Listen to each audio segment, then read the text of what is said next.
Jody, you have lived in 8 foreign countries and moved around 30 times in your life.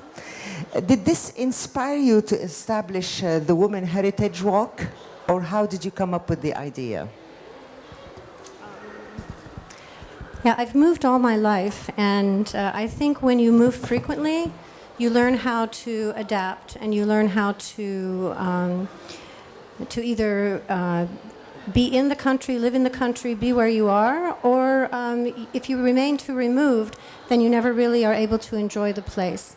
So I have a very curious mind. It plagues me sometimes. I'm so curious about things.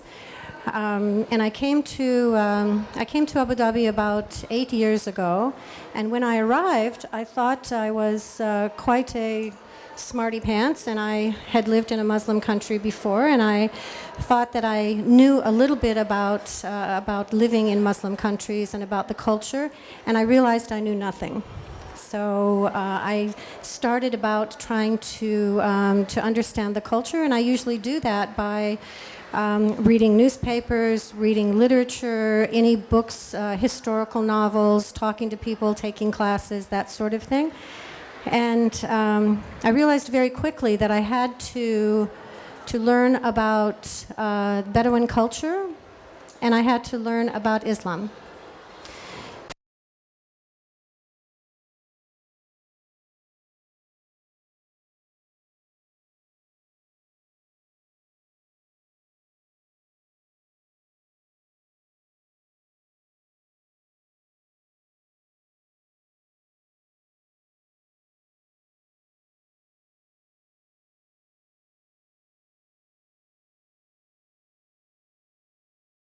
Able to write about something.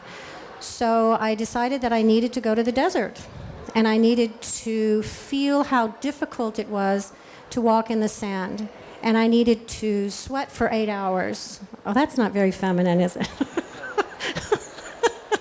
But I needed to be thirsty. I needed to feel hunger. I needed my legs to ache when I kept walking. I needed to find that place that you have to go to in order to keep moving forward. I had to find my grit, my perseverance. And I realized very quickly, it's a long answer to a short question.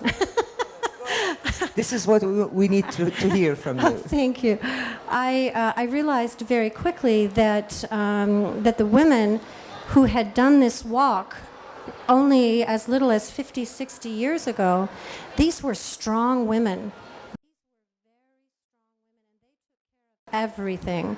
They, if the men had to go back earlier for pearl diving, the women were never alone, but many times they were with children, they were with, hello, they were with,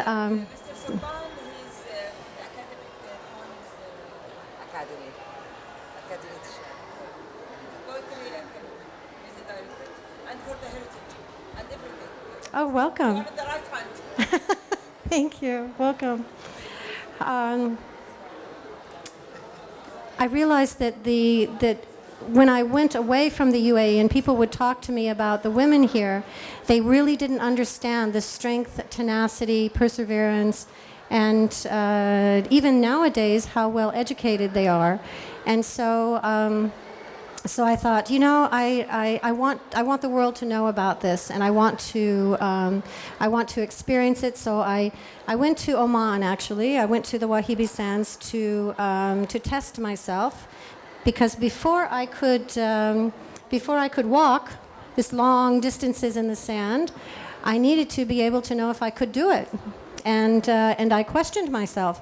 I didn't know if I was strong enough physically. I didn't know if I was strong enough mentally to be able to do this walk. So I walked 100 kilometers in the Wahibi sands, but it was mostly it wasn't in the dunes. It was kind of on a road. Then came back and immediately started organizing this walk, and found that many women were absolutely ready and waiting to do this walk with me.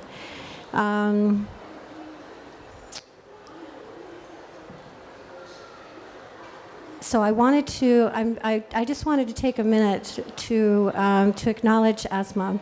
I am so honored, and I know everyone in this room has such respect for this lady who has created a legacy in this majlis for people to come. This is her legacy, and I admire this program and this process, and I am absolutely awed to be here. So thank you, Asma.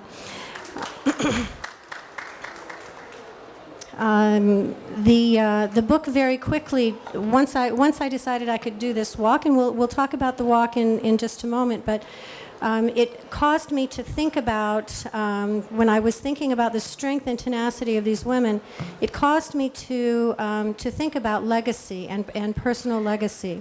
So I decided I wanted to write a book about, because I found in my research that there was, times have changed so very quickly in the UAE. It's amazing the lives that the grandfathers led versus the lives of the grandchildren or great-grandchildren are living right now.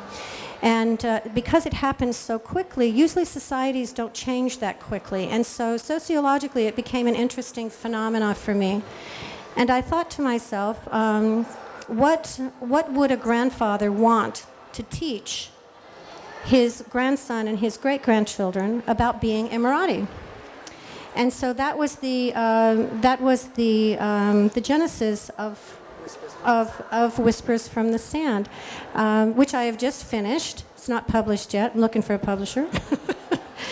But it speaks very much about legacy, because legacy is something that, at the end of the day, we hope we leave something special in the world. We hope we are able, indelible or perhaps not, but we hope that we have done something good in the world, and that becomes our legacy. If you're a writer, when you write that last word and put the period at the end of the sentence, you hope that this book will be something that will inspire, educate, or at least entertain, I suppose. When you paint, you hope that people will look at it and have some strong feeling about what you've done. Legacy is something that's important, but it's also something that's very personal and is very cultural. So for a grandfather, for a Bedouin grandfather, to ensure that he has instilled all of the morals, values, ethics, integrity that he can into his children, that would be an endearing legacy. So so I started looking at the word adab. Am I saying that right? Adab. Adab. This is a word that eludes me. I can't somehow say it in my throat or something, but I found that it means, thank you, I found that it means both literature. We have a lady here from a publishing house with that name, and it also has to do with the sense of manners, of behavior, of proper behavior. And I saw this everywhere I went. In the first year that I was here, I was amazed at how very polite the Emirati culture is. Very polite and very kind, very thoughtful, and I learned that this is adab. This is something that's taught and passed down. So in this book about an Emirati grandfather, and she's going to ask me a question about how can a girl from Montana write about it. That's true. I was going to ask you, how can a girl from Montana talk about a grandfather from UAE? My husband said to me, you have to talk about the elephant in the room. You have to mention, here you are, a lady from Montana, living currently in Hawaii, and how can you write even in the voice of an Emirati grandfather? How dare you? How do you dare to do that? And it was an interesting challenge for me, because I really had to ask a lot of questions. And I loved writing this book because everywhere I went, would stop people and ask them. If I saw a grandfather, I would ask him, "What do you want to teach your grandchildren?" I would ask them about cultures and habits, and a lot of the traditions, the daily traditions, are born from the hardship of the desert. You see that, of course, with Asma, you are fed and given food to where you just burst, where you can't take another thing into your mouth. But this is from the traditions of people being very hungry and coming into your home, and you needing to make sure that they are well fed and given water and are welcomed graciously. Should I stop? Oh, okay. Oh, okay. So I know that one of the universal human needs is the need for legacy, the need to have fulfillment in our life, the need to have something that is something that makes our life worthwhile. And I know that this was an important thing for my father and for my uncles in Montana. And so when I started writing from an Emirati grandfather's voice, it was more of a universal voice of older men who know that they're dying. So, and it's one of those universal truths. Much like wanting and needing to be accepted and have a meaningful relationships in our lives, the need for friendship, for connection, this need for legacy at the end of our lives, we all look back and ask the same question. So I approached it in that way, and I hoped that my uncle in Montana would look at this book and see himself in this Emirati grandfather. Thank you, Jody. Thank you. Jody, I am a bit curious. You have two books, The Smell of Mud, and the second one is Whispers from the Sand. Both titles are related to the soil, sand and mud, to the earth. Is that by chance? Is it a choice? Are you an earthy person? You know, it must have been psychological and deeply embedded somewhere, because I never thought of that. I never thought that in the titles of the two books we have, mud and sand. I could probably build a house with that if I added straw. So it was a coincidence? It was a total coincidence. In the first book, there's a moment when a young girl feels that she's really that her spirit and her soul is dying, and she said it smells like mud. It has the smell of mud, of decay. When we are doing something that we know is not healthy for us, when we are repeating behaviors that we know are not good for us, outside of our own moral context, that she felt that her soul was dying, and it just smelled like decay. It's kind of poetic, right? And then I know I can't compete with him. I just wanted to try to impress him. I read a small synopsis of the first book, the one about the girl from Montana, this mining city in Montana, and both are interesting. But I think the second book, Whispers from the Sand, which, as you said, offers a legacy for the young generation, this grandfather talking about to his grandchild. I wish one day we can see this book translated into Arabic, especially in the UAE and in the region. It will be very useful. You know, that would warm my heart to know that it had some meaning to the people in the UAE.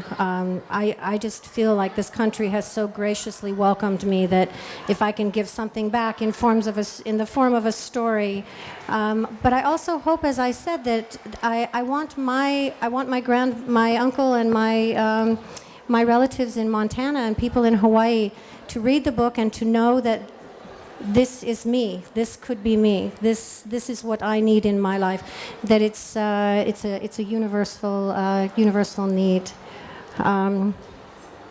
The title "Whispers from the Sand"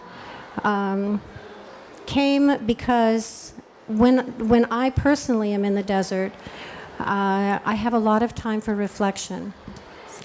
And I think about my life, what's good in my life, what perhaps I need to change. It's a very nice time for reflection, and I thought it's kind of like in my own subconscious, the sand is whispering to me those things that are important in my life, and so that's where I got that's where that title came from. Before we go back to the subject of building character and legacy one day at a time, I think there's a presentation on that, I think. Sure. Would you like... I just want to... I have a quick questions about your artistic side, the paintings. Did you have any exhibition? Or you just paint for yourself, for your family? What do you do with your paintings? I worked in an atelier for about 5 years with a Polish artist, and he said to me the only mistake you can make in painting is to give your paintings away without people asking for them, because eventually you will find that you'll go to their house and you'll knock on their door, and you'll hear them scurrying around to get your painting to put it up on the wall. It's a very private and personal thing, artwork. So I paint for my pleasure. I probably have more than 100 paintings. They're tucked in every closet in my house, and my husband wants me to exhibit and sell them. So I may very well do that in Hawaii. I paint a lot of landscapes, back to this idea of mud and sand. Of earth. I paint a lot of skies. I have about 10 skies, just skies, because I thought I loved painting them, because whenever whenever I have joy or sadness, I look up. I look up. I look up to the sky, and I love skies. I think they're just so. I actually have skies with clouds, and some are pink and some are blue and dark blue and stormy. And so I have a lot of those. I paint a lot of nudes because I love the human body, usually in form, not nudes, like not graphic nudes. But I paint like people in action, people in motion, like lifting weights. It's something that you could probably put in a gym, just to accentuate in different colors the musculature of people. So that's what I paint. Okay, I think I'll give you some time now for your presentation, Jody. Okay. So I think I should move, right? Yeah. So you can. So the Women's Heritage Walk, one of the things that we try to do is, you can see these ladies. I love this picture because it accentuates the vastness and the beauty of the desert, and just how sort of small and insignificant we can be when we're out there. Okay. I didn't create this walk around these 4 pillars. What happened is I created the walk, and then I think it was really Maya that defined. Maya Itani is like the best marketing person in the whole world. I shouldn't say that because you'd want to steal her from me, but she's just fabulous. But she came up with, she said, Jody, it's really about culture and heritage, health and wellness, women's empowerment, which, by the way, I don't like that word anymore. Empowerment. I don't like the word anymore because it means to liberate or unenslave. And I don't think that the women in the UAE need to be liberated. So I'm going to change that word. I'm trying What's to come the up substitute? with. I don't know. I was at this hashtag Boss Women luncheon the other day, and I told them to be careful because you just had to add a Y and we become bossy women. And I told them I'm going to try to come up with another word for empowerment, but I don't know what it is yet. And then community building. So it's very obviously culture and heritage. We work with TCA and try very hard to... we had some Tagruda singers come out to the desert for lunch, and we were under some canopies, and we had eaten, and we were, tired, and our muscles were aching, and these gentlemen sat and sang in Bedouin language, Tagruda. It made me cry. Tagruda. Am I saying that wrong? I'm sure I am. What is it you want to say? Tell me in English. It's the songs that would be. It's almost a chant as you're walking in the desert. It's تغرودة. تغرودة مثل تغريدة. I know I always massacre the language. I apologize before I say it. So we also went to the Oasis in Elaine, and we've had ladies that show us how to do basket weaving and sodu, and so we tried to introduce because in the walk there's 25 expats and 25 Emirati ladies. And so first of all, just the interface between the groups is magnificent. It's at the end of the day, we are all just women, and it's a wonderful process. But introducing culture and heritage, like the museum in Elaine, we had that big storm 2 years ago, and we had to leave the desert. Do you remember the big storm? Huge storm. We were in the middle of that, and this year we had a sandstorm. So I don't know. It's part of the experience, I guess. To respect the desert, I think, is what I have to learn from that.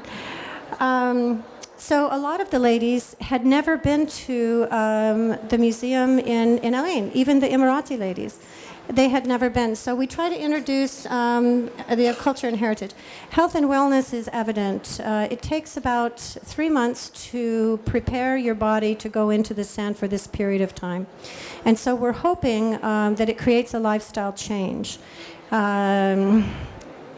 There's a lot of work done around how to change and maintain more healthy lifestyle, and it does take about 3 months to develop a new habit. And what the habit that we want to develop is walking, is movement, is exercising. Our bodies are made to walk. I don't think they're made to run. At least my body's not made to run. This idea of women's empowerment. I think women find their own strength. It's a very individual and personal thing. It's an individual challenge within a group, because the community building that happens is very natural when women become what they call sand sisters, and so they support each other before, during, and even after. But with women's empowerment, it's the idea that that women have to find inside themselves that strength to move forward and to continue moving forward, and to continue to support those people around them. So that's those are the 4 pillars. Tuk tuk. It's not a great picture. I don't know where I should point it.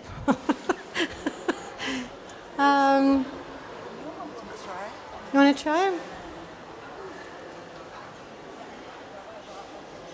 We really do at times of the day walk into the evening.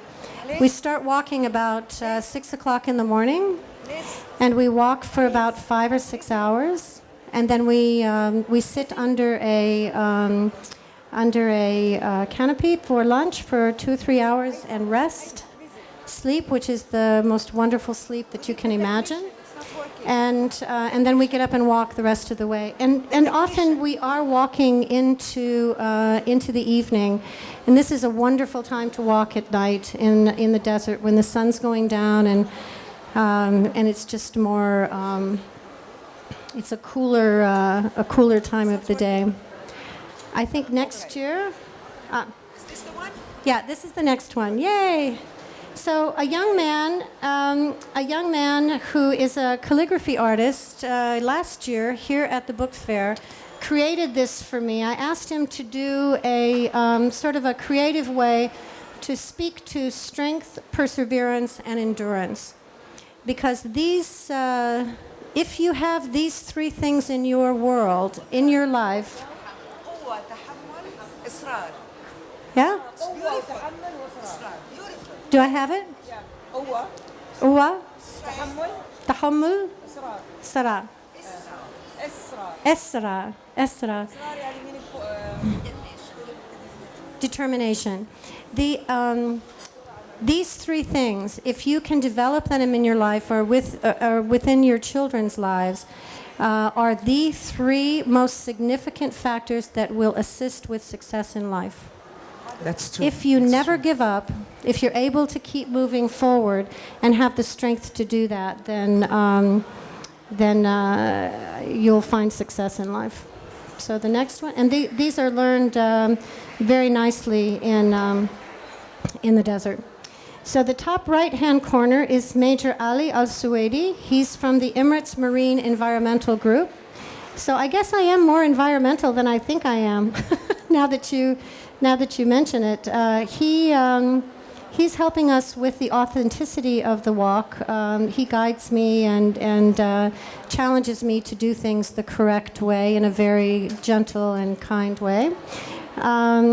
We had, when we went to the oasis, we had a yalala, and so we go to the different festivals. This is at the Zayed Festival, to again just try to get more of a feeling for Emirati culture. These are the. I'm challenging you to see if you know the flags. This is a test. Someone said to me last year, we were out at an overnight just to see how camping felt and to give them that experience before the actual walk. And one of the ladies around the campfire said, "Thank you very much for choosing me." And I thought, whoa, I didn't choose people. It's sort of a random draw because I don't want to discriminate against anyone. And so we have ladies that are very, very fit. We have ladies that are just making it every day, and we may sometimes need to boost them in a car to take them forward. We have ladies from all kinds of different countries. The Japanese flag there. She came from Japan. It was so cute. She saw in the Etihad magazine about the walk. She got off the walk. Yeah, she made a phone call and said, "I want to come back. I'm coming back to do this walk." We had 2 Canadians that flew in this year. We're having 2 Hawaiians come in next year. But so the ladies are from all over the world, different personalities, different levels of fitness, and we all come together to create a very nice team. So it's not just one personality, one country. We have a very nice mix. I love this picture. This is of Badur Al-Tamimi.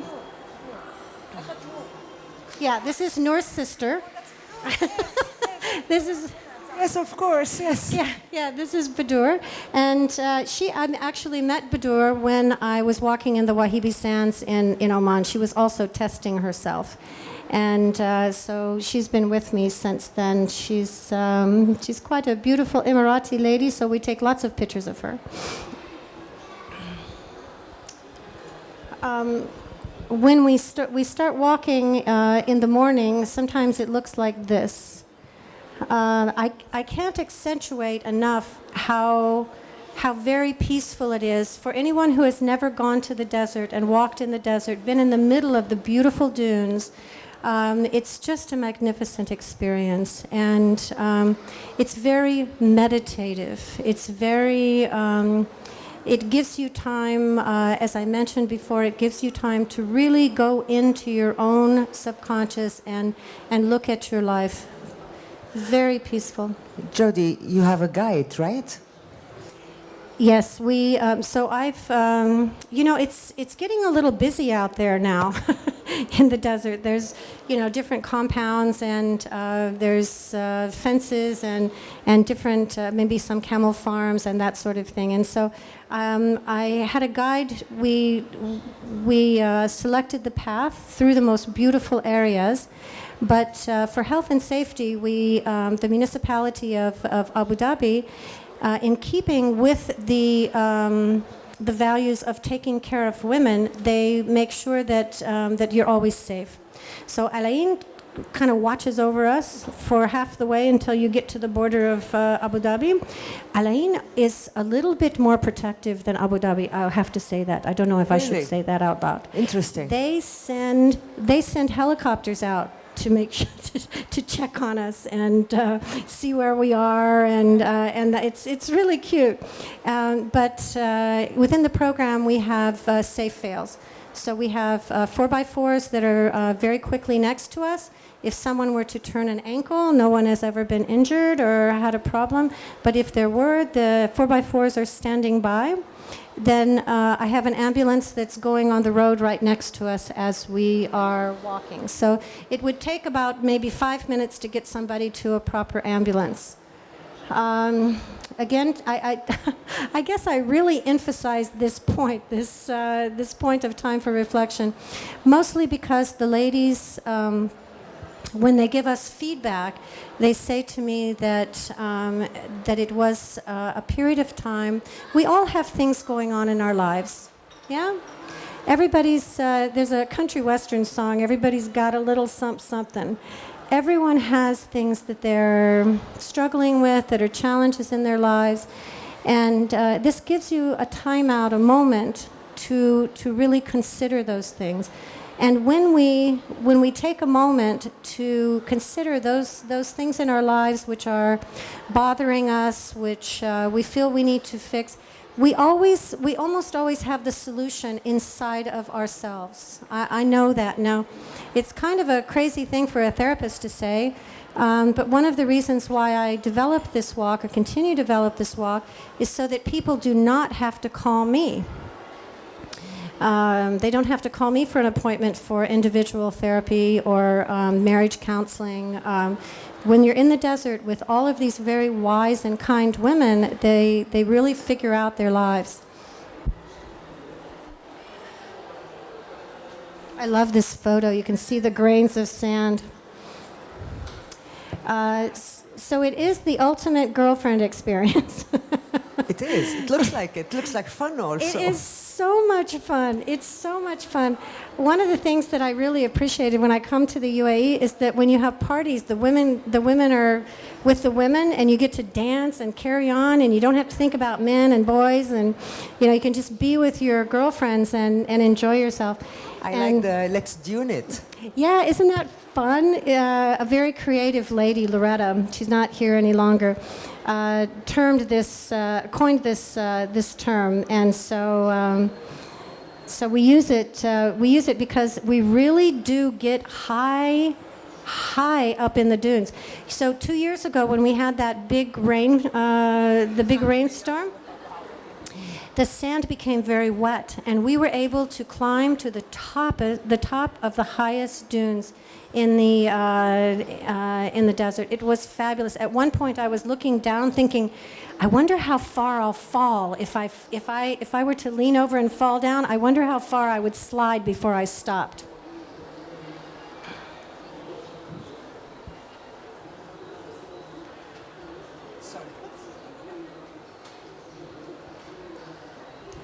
So I won't read these for you. You can read them, but these are some of the feedback that the walkers gave. It becomes I hear and I'm humbled by women coming to me afterwards saying, this changed my life. This taught me so much more about my own strength, my own perseverance, even my own physical strength. I was able to connect in a way to other women. Many people are very lonely these days. We're more connected than ever through Facebook and all of that, but it's not a genuine connection. I think one of the reasons I admire this majlis is because you get in front of people, you look at them, you look in their eyes, they tell you a story, you can feel it, you learn from it much more significantly because you trust the person when you can see their body language, when you can look in their eyes. You know if they're telling a lie. You can smell it on people when they're exaggerating or telling a lie. So when you're face to face with people, it's a much more important learning process, which is something that I think our children need to learn, and I admire Asma for continuing to do the majlis in this way. So we have these personal connections with artists. So the next slide, I think we're almost, yeah. So this you've already heard from me, you don't need to read this one. The next one is, if you'll go to the next one. And this is Badur, and then the next one is Asma. Asma and I are going to be doing this program together now, inshallah. I think she's been watching me to make sure that I'm not that I'm getting it right.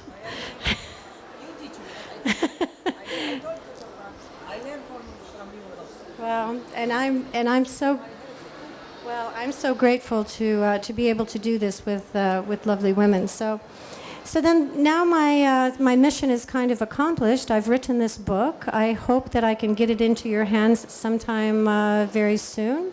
Look for it at least on Amazon. Whispers from the Sand. We're doing this walk at least 2 more years, if not longer. The walk is going to be, I think, it's going to be the beginning of the year. I'm trying to avoid huge snowstorms and sandstorms, so I'm talking to meteorologists and people, Bedouins that have been watching the weather and the weather patterns. So we don't have the date yet, but I hope to have it sometime soon. I have some brochures on the back table along with my card. So I hope to walk with some of you next year. Yeah. Next, go the next one.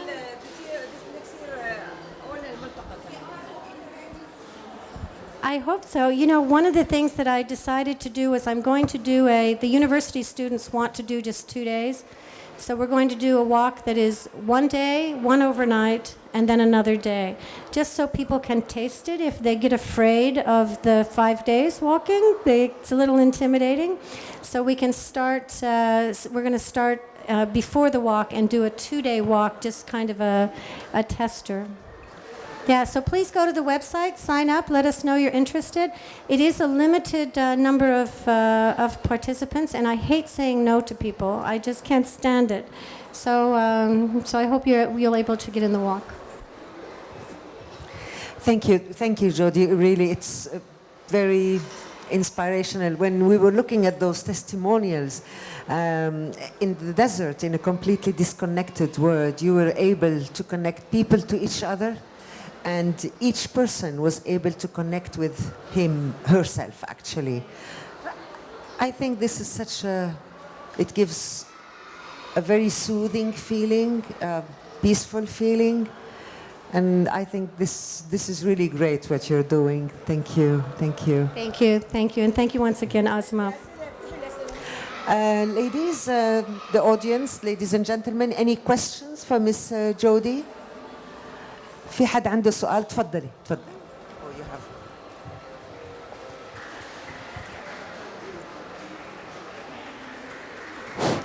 Yeah, Judy, I'm trying to understand what can walking give us as a spiritual satisfaction. would it be the kind of a dervish wandering, for instance? Would that be such a feeling? Or is it more collective, since we're a group, since you're a group walking? It's not really such a one-person experience. Can you elaborate more on this, please? Collective, individual Experiences. I think that anytime you do something so long that you become very fatigued, your defenses go down, and it allows you to access that very wise part of your brain, which is where I think spirituality is housed. When we have constant noise, constant interactions, when we're in the car and when we're always having to think at a conscious level, it doesn't allow us to access that really higher intelligence. So two things happen individually. One, you get very, very tired, your defenses go down, and you actually have the time and the quiet to access that part of yourself. Then collectively, you always have people around you to support you, which we need. We need, and we don't always have. Or either we have it and we don't ask for it. And so you always have the support, and many of the ladies said that, at a certain point when they just felt like giving up, it was like someone around them just knew, and a lady would come up and start talking to them and encouraging them and moving them forward. And so it's a wonderful thing in life when you can connect to yourself, when you can hear your own voice. And you have to turn down the volume of life in order to hear your own voice, and then to have that support. So just one more question. So as you go along the coming days, will people become less communicative? Because they're tired, you mean? Not only that, because they're like getting more inside of themselves. Yes. Yeah. That's what It's a very good question, and we came up with a system because there were a lot of people that said, you know what, I love talking to everyone, I love having the support of everyone around me, but I really just want to be quiet. And so we put a little ribbon on their backpack, which meant we jokingly called it the shut up ribbon, but really it was just a signal to say, I'm sort of contemplating my own life at this point, and I just want to be alone. There are times when women sort of veer off a little bit, and you see their shoulders moving, and they're crying a little bit. And at the beginning of the walk, we give them a rock, and we ask them to consider if there's some burden or some stone in their life that they might need to leave in the desert. And so that's kind of something that they try to consider as well. Okay. Did I answer your question? Okay.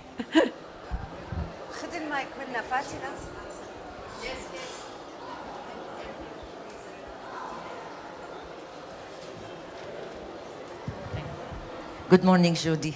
We know each other. Good morning. Yes, Yes, we do. Welcome. A few ladies, we joined you and with dear Asma at the Arabian night. It was a lovely night. It was beautiful group of ladies. I got to talk to some of them, and I saw the happiness in their eyes. They were really, really happy and grateful for this beautiful opportunity that you created. A few days ago, the Salon Al-Multaqa hosted again a lady in like a therapist now, Mrs. Hala Kazem, and she is her routine or motto that she takes people abroad. A group of ladies from Dubai to go travel today to India, next time to China, and you are doing this in a walk here for heritage, and it's a walk to. The question is, do you have to go out of your element to understand yourself more? Do I have to travel with Hala? Do I have to come to the desert? Do I have, instead of going to the psychiatric like all time, you go and sleep on that, do I have to go out to understand or get away from my routine, day routine? That's a very good question. I know Hala Kazem, and I have a great respect for what she does. She does it's a wonderful program. It's to help women. I admire her. I admire what she does. Yeah.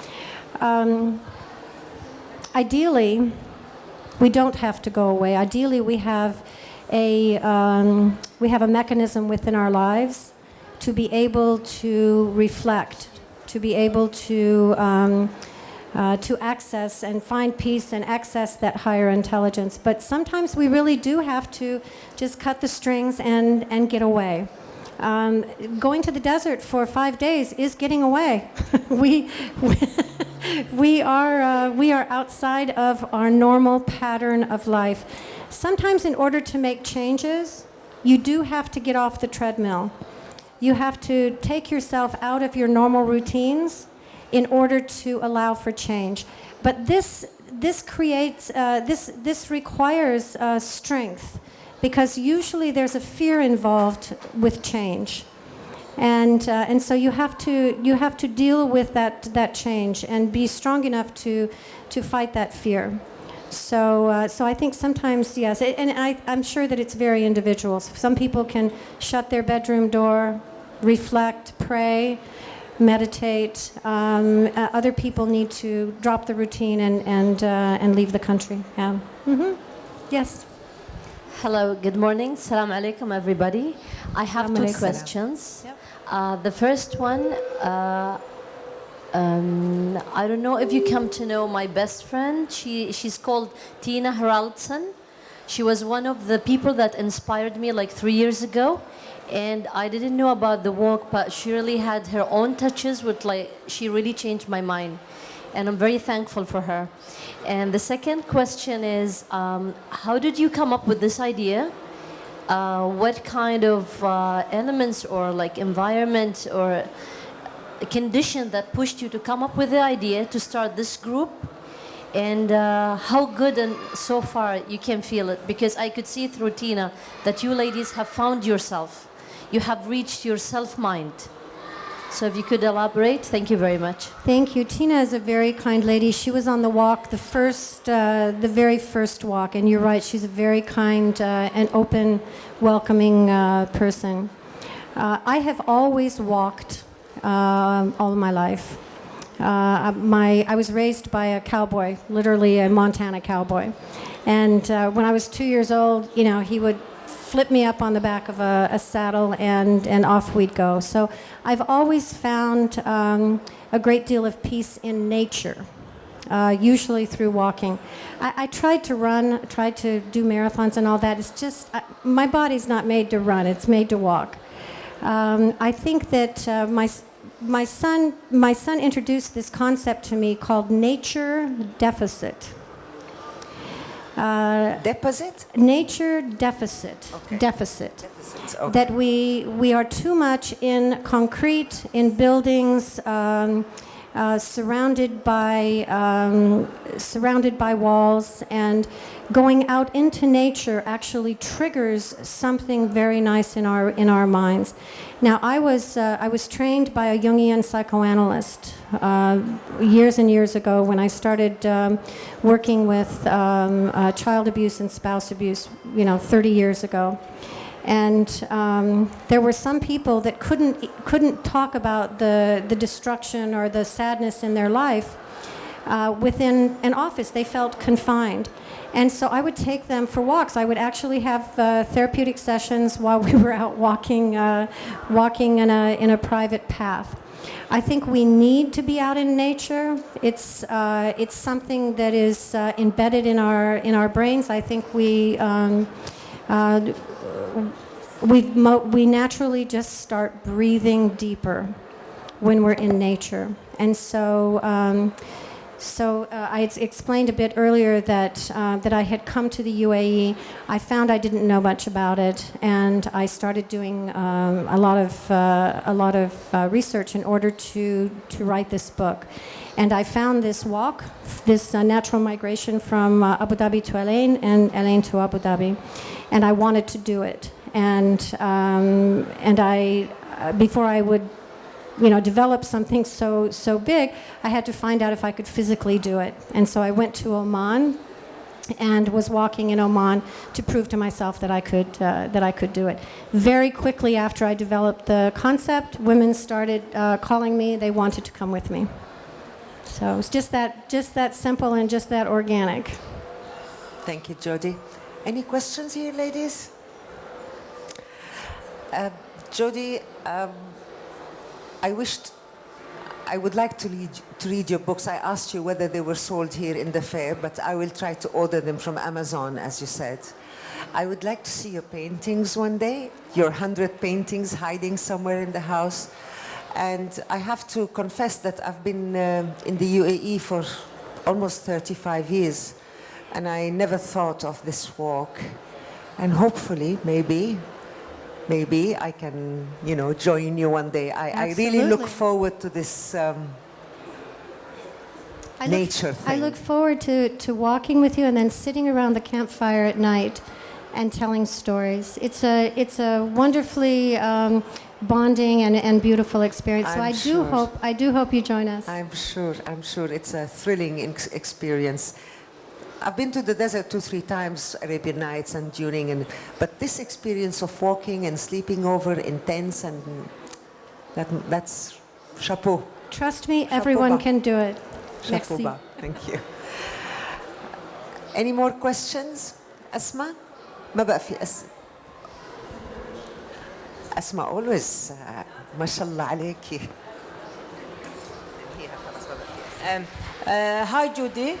You know how much I admire you and how I'm lucky to be with you, actually, because I know I will learn a lot of things from you.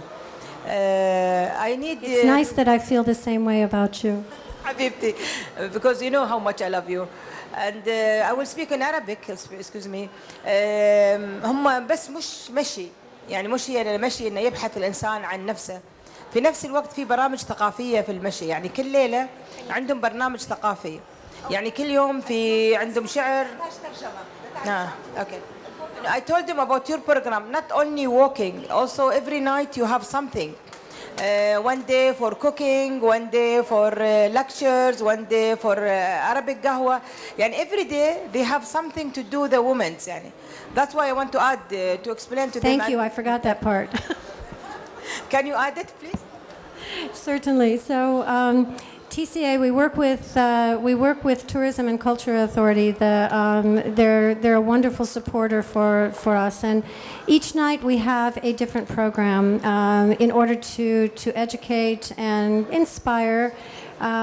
We have people teaching us about the stars, because we were always navigating by the stars, and the stars have a great significance, and you can actually see them when you're in the desert and appreciate them. We do have, we had Etihad come out one night, and they of course met us with gawa and nice towels. We have ladies who come out to do different crafts, to show us how to do different crafts. Major Ali comes out and talks to us about pearl diving, brings these beautiful pearls. He's the only one on the island, out at Surbaniyas Island, who takes people actually to do old school pearl diving. It's a wonderful thing, even with bone clips on your nose and the whole deal.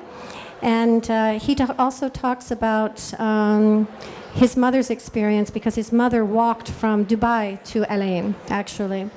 The last time that he was out, it was interesting for me, and I appreciate that you started speaking in Arabic, because the ladies, the Emirati ladies, we were sitting around the campfire, and he was talking to them, he was telling them old stories in English. And they said to him, Major Ali, would you please tell us some stories in Arabic? Because it just had more soul. It just touched their heart in a different way to hear it to hear these stories in Arabic. So we do, and we also have drumming one night, which is my favorite. Yes, so the ladies drum, and then of course there's a few that have to get up and dance. They're just inspired to get up and dance during the drumming, and we do those kinds of activities to learn, but also to feel something special. Oh, the last question, briefly, because our next guest is here. Thank you. No, it's very quick. It's just to confirm. It's a 5-day walk? Yeah, just to, how long? Thank you.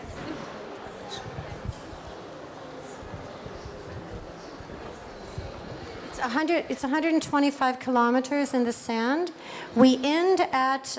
We're very thankful that that the folks who work at Sheikh Mohammed's Falcon Camp allows us to finish at his Falcon Camp. Where it's just. I mean, we're so honored. Because that's really the last part of the desert before it gets very crazy with overpasses and underpasses and all of that sort of thing. So it's 125 kilometers. We do 25 kilometers a day. Yeah. And everyone can do it, trust me. I'm older than I look.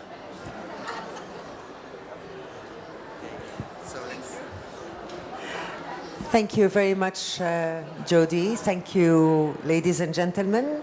It was nice having you here.